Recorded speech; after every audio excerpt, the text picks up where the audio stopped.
नाज़रीन अस्सलाम वालेकुम, आदाब। मैं मरीम फ़ातिमा, तेलंगाना न्यूज़ टुडे में आप सभी का खैर मकदम है। आइए नजर डालते हैं आज की हम खबर पर एक नज़र। ये सबसे अहम सवाल है। हमारे मीडिया भाई भी काफ़ी इसके ऊपर बेचैन है। तहफ़्फ़ुज़ात, रिजर्वेशन, ये बड़ा अहम सवाल है। यकीनन कौम तरक्की करती है ना, ज़रूर रिजर्वेशन से तरक्की करती है। ये रिजर्वेशन हमारी पॉलिसी थी। टीआरएस पार्टी 2001 में कायम हुई थी, 27 अप्रैल 2004 में हम कांग्रेस से अलायंस करे थे, क्योंकि हमें क्या चाहिए था? तेलंगाना चाहिए था। तेलंगाना होना तो बिल पार्लियामेंट में पास होना जरूरी है। हम आगे 17 एमपी क्या कर सकते थे? 100 साल भी लड़ते रहेंगे ना, तो नहीं ले सकते तेलंगाना। सीएम साहब ने पहले कांग्रेस से अलायंस किया। कांग्रेस के अंदर कांग्रेस का मैनिफेस्टो था, हमारा अपना मैनिफेस्टो था। हमारे मैनिफेस्टो में सीएम साहब ने 12% रिजर्वेशन का देने का ऐलान किया था, मगर कांग्रेस के मैनिफेस्टो में नहीं था। अब हम लोग क्या है, हमसे वायदा किया था कि हम 2 साल में आपका तेलंगाना देंगे। हम उनके साथ 2 साल तक रहे। हमारे सारे मिनिस्टर, सारे एमएलए, खुद केसीआर साहब भी रिजाइन कर दिए थे। अब रिजाइन के बाद तो इलेक्शन आता है। सीएम साहब करीमनगर से फिर एमपी लड़े थे।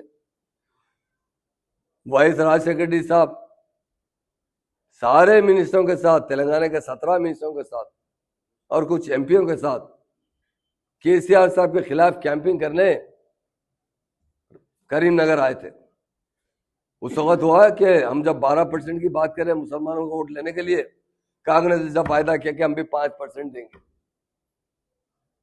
5% का वायदा करने के बाद इलेक्शन होगा। जो सीटें हम जीतने थे जीती, उन्होंने जो जीतने के सीट जीते, मगर अब 5% के लिए कोशिश करते रहे। उसके बाद वो बोले कि नहीं 5% देंगे, 4% देंगे। मैं एक बात पूछना चाहता हूं, कल ने बीजेपी ने ऐलान किया ये सुप्रीम कोर्ट से जो स्टे है ना, हम हटा के 4% रिजर्वेशन भी बर्खास्त करवा देंगे। वो तो सही है, बीजेपी का एजेंडा है। मैं एक बात पूछना चाहता हूं, क्योंकि हमारे मीडिया जो इंटेलेक्चुअल होते हैं ना, वो सारे पार्टियों से बात करते हैं, सारे लीडरों से बात करते हैं। हमने क्या किया 12% के लिए? हमारी हुकूमत आई, हम सुधीर कमेटी बिठाई। सुधीर कमेटी की रिपोर्ट आने के बाद हम वो बिल असेंबली में लाए। असेंबली के बाद वो बिल पास करने के बाद काउंसिल में पास करे, उसके बाद गवर्नर से अप्रूवल लिए, वो पार्लियामेंट को मोदी साहब को प्राइम मिनिस्टर को भिजाए। मगर हमको यकीन था कि, और हमको उस वक्त नहीं मालूम था 2004 में कि हम जब पावर में, पहले तो हमको पावर में आना ही नहीं मालूम था। हमको एक ही मालूम था, हमारा तेलंगाना हम लेना है।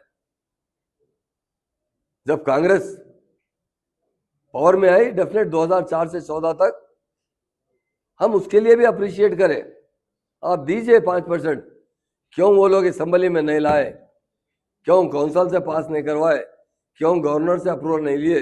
अगर उनकी दिल्ली में भी उनकी हुकूमत थी, गली में भी उनकी हुकूमत थी, अगर वो 5% भी पार्लियामेंट में पास कर देते ना, इसलिए मैं कहता हूं कि इंसान की नीयत अच्छी होना चाहिए।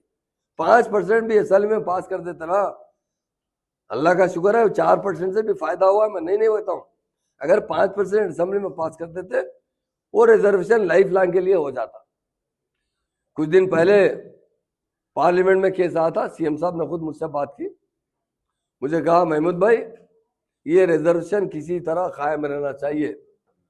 मैंने सुप्रीम कोर्ट के बड़े बड़े वकीलों से बात किया। सीएम साहब ने कहा 1 से 10 वकील लगाइए, 100 करोड़ भी खर्चा होते ना, ये रिजर्वेशन बर्खास्त नहीं होना चाहिए, कायम रहना चाहिए।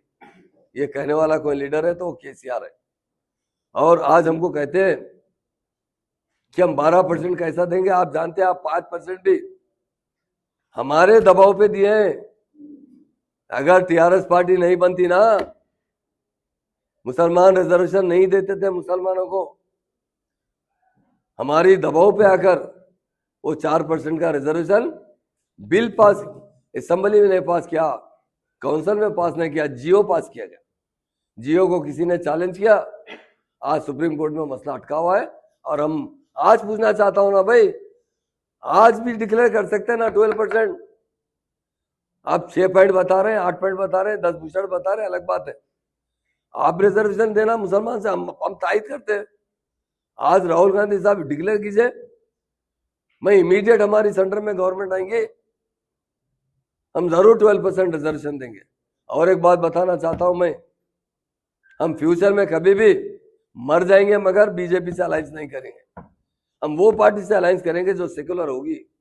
वक्त बताएगा 2024 के अंदर कौन सी पार्टी हिंदुस्तान में मेजॉरिटी लेकर आएगी या थोड़ी बहुत कम ज्यादा हमारी सपोर्ट से बन सकती है। तो हम 100% सेकुलर पार्टी को सपोर्ट करेंगे।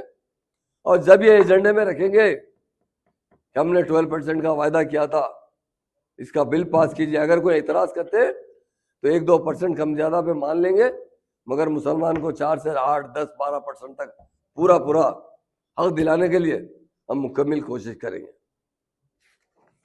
दीजिए नाज़रीन, मरियम फातिमा को इजाज़त। मिलते हैं अगली खबर के साथ, तब तक के लिए हमारे चैनल को लाइक, शेयर और सब्सक्राइब करना ना भूलें। अल्लाह हाफिज़।